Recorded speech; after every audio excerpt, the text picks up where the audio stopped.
மீன ராசியில் இருக்கக்கூடிய பூரட்டாதி 3ஆம் பாதம், உத்திராட்டதி, ரேவதி, இந்த 3 நட்சத்திரங்களுமே வெவ்வேறு அம்சங்களையும் வெவ்வேறு விதமான கதிர்வீச்சுகளையும் கொண்டவையா அமைஞ்சிருக்கு. உங்களோட வாழ்க்கை அப்படிங்கிறது ஒரே ராசியில் இருக்கக்கூடிய நட்சத்திரங்களா இருந்தாலுமே பல நேரங்கள்ல பல கோணங்கள்ல இருக்கிறத நாம பார்க்க முடியும்.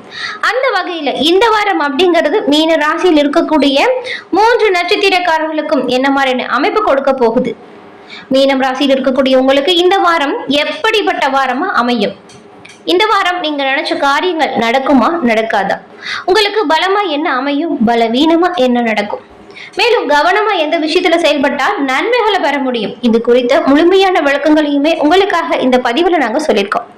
இந்த பதிவு மீனராசி அன்பர்கள் நீங்க பயன்பெறும் வகையில் அமையும், அதனால ஸ்கிப் பண்ணாம முழுமையா பாருங்க. நீங்க இப்பதான் ஃபர்ஸ்ட் டைம் நம்மளோட சேனலை பாக்குறீங்க அப்படின்னா மறக்காம சப்ஸ்கிரைப் பண்ணி வச்சுக்கோங்க. அதே போல குரு பகவானின் முழுமையான ஒரு ஆதிக்கம் நிறைஞ்சது இந்த மீனராசி.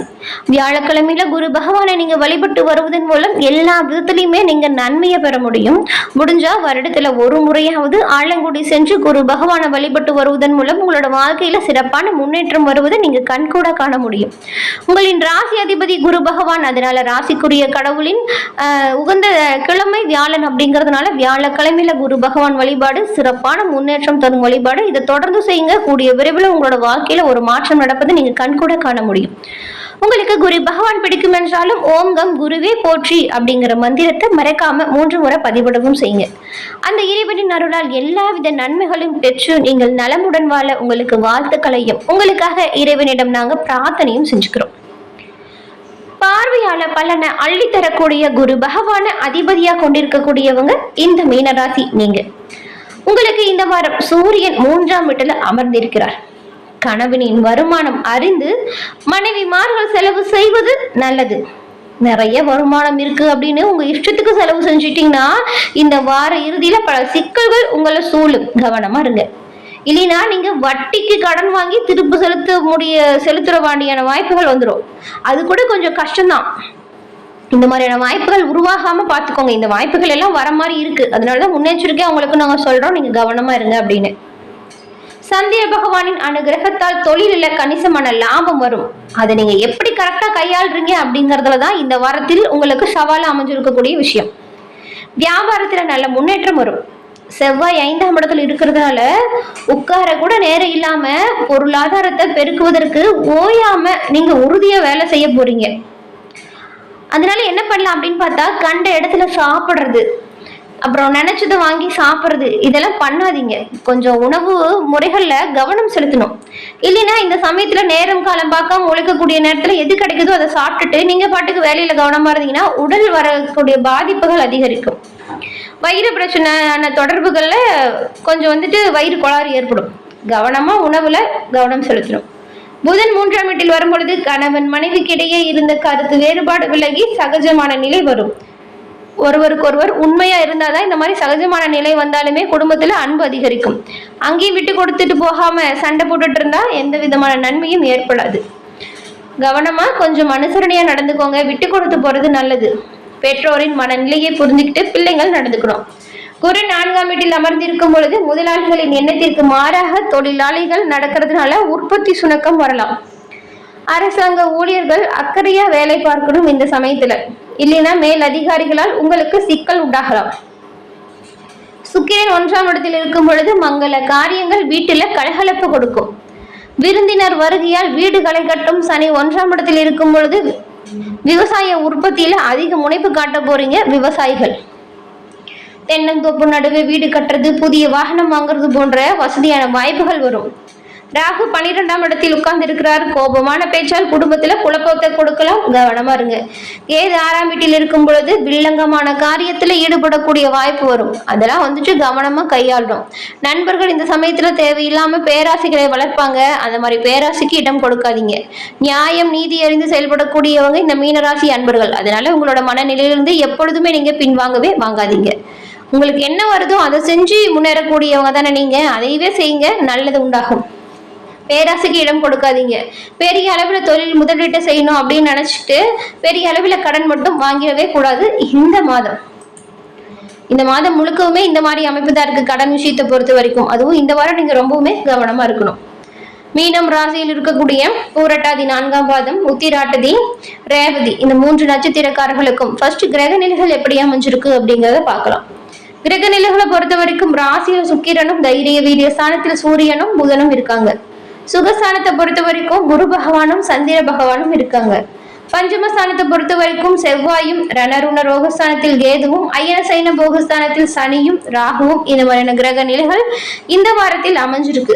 கிரக நிலை மாற்றம் அப்படிங்கிறது சுக்கிர பகவான் ராசியிலிருந்து தன குடும்ப வாக்குஸ்தானத்திற்கு மாற்றம் பெறும் பொழுது புதன் பகவானுமே தைரிய வீரிய ஸ்தானத்திலிருந்து சுகஸ்தானத்திற்கு மாற்றம் பெற போகிறார்.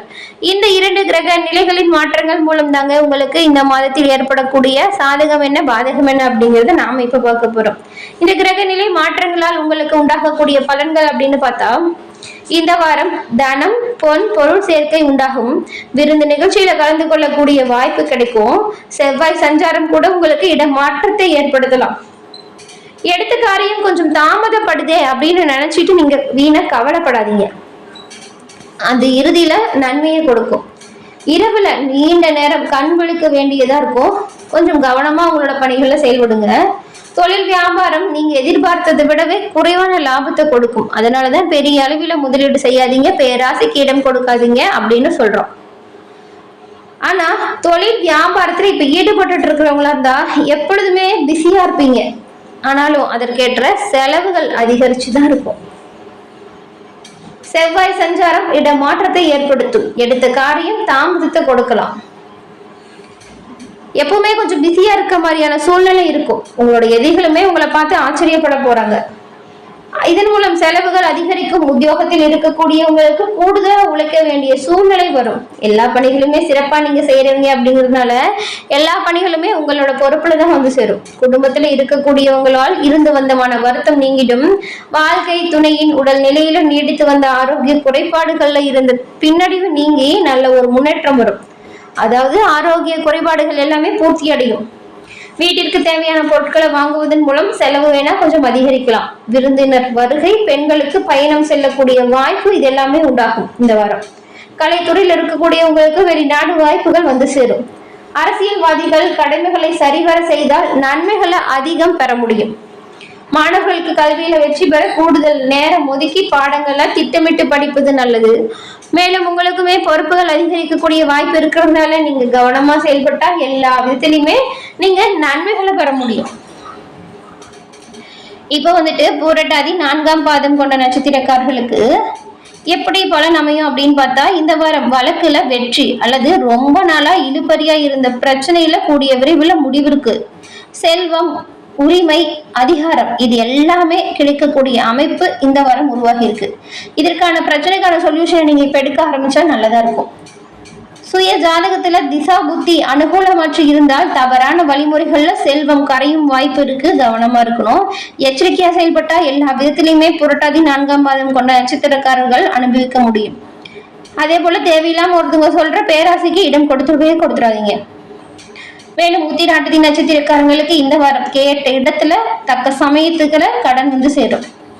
தனியார் வேலையில் இருக்கக்கூடியவங்களுக்கு சிறு வாக்குவாதங்கள் அவ்வப்போது வரலாம். வரவுக்கேற்ற செலவும் வந்துகிட்டு தான் இருக்கும். பெருசா கவலைப்பட தேவையில்லை. இருந்தாலுமே வருங்காலத்திற்கு தேவையான முதலீட்டுகளை அதற்குண்டான நபர்களிடம் நீங்க ஆலோசனை செஞ்சு முதலீடு செய்யறது நல்லதா இருக்கும். எடுத்தமோ கவுத்தமோன்னு எந்த ஒரு செயலையுமே ஈடுபடக்கூடாது. ரேவதி நட்சத்திரக்காரங்களுக்கு இந்த வாரம் பல நன்மைகள் கிடைக்கக்கூடிய ஒரு வாரம். ஏன் இப்படி சொல்றேன்னு பார்த்தா, ரொம்ப நாளா இழுபறியா இருந்த சொத்து பிரச்சனை தீரும். பரம்பரை சொத்து உங்களோட கை வந்து சேரும். உங்கள் குடும்பத்துல நல்ல காரியங்கள் நடக்கும். சகோதரர் மற்றும் சகோதரிகளிடம் இணக்கமா காணப்பட போறீங்க. ஒரு சந்தோஷமான வாரமா இந்த வாரம் அமைய போகுது. பரிகாரமா நீங்க என்ன பண்ணலாம் அப்படின்னு பார்த்தா, நவகிரகத்தில் இருக்கும் குரு பகவானுக்கு வியாழக்கிழமையில நீங்க இறைவனை நெய் தீபம் ஏற்றி வழிபட்டு வருவதன் மூலம் எல்லா விதத்திலையுமே நன்மைகளை பெற முடியும். மனதுல ஒரு அமைதி உண்டாகும். வியாபாரத்துல சிறப்பான முன்னேற்றம் வரும். இந்த ஒரு பரிகாரத்தை தொடர்ந்து செய்யுங்க, நன்மையை பெற முடியும். இது நீங்க ரொம்ப பெரிய கோயிலுக்கு தான் போய் செய்யணும் அப்படி இல்லை. வீட்டுக்கு பக்கத்துல இருக்கக்கூடிய முருகன் ஆலயம் சென்று நெய் தீபம் ஏற்றி வழிபட்டு வருவது நன்மையை கொடுக்கும். அதே போல நவகிரகத்தில் இருக்கும் குரு பகவானுக்குமே இந்த ஒரு வழிபாடை தொடர்ந்து செஞ்சுட்டே இருங்க. ஒரு 7 வாரம் செய்யுங்க. 8வது வாரம் நீங்க நினைச்ச ஒரு நல்ல விஷயம் நடக்கும். என்ன மீனராசி அன்பர்களே, இந்த பதிவு நீங்க பயன்பெறும் வகையில் அமைஞ்சிருக்கும் அப்படின்னு நினைக்கிறோம். பதிவு பிடிச்சிருந்தா லைக் பண்ணுங்க, ஷேர் பண்ணுங்க, கமெண்ட் பண்ணுங்க. நீங்க இப்பதான் ஃபர்ஸ்ட் டைம் நம்மளோட சேனலை பாக்குறீங்க அப்படின்னா மறக்காம சப்ஸ்கிரைப் பண்ணி வச்சுக்கோங்க. தொடர்ந்து பார்த்தமைக்கு நன்றி நேயர்களே.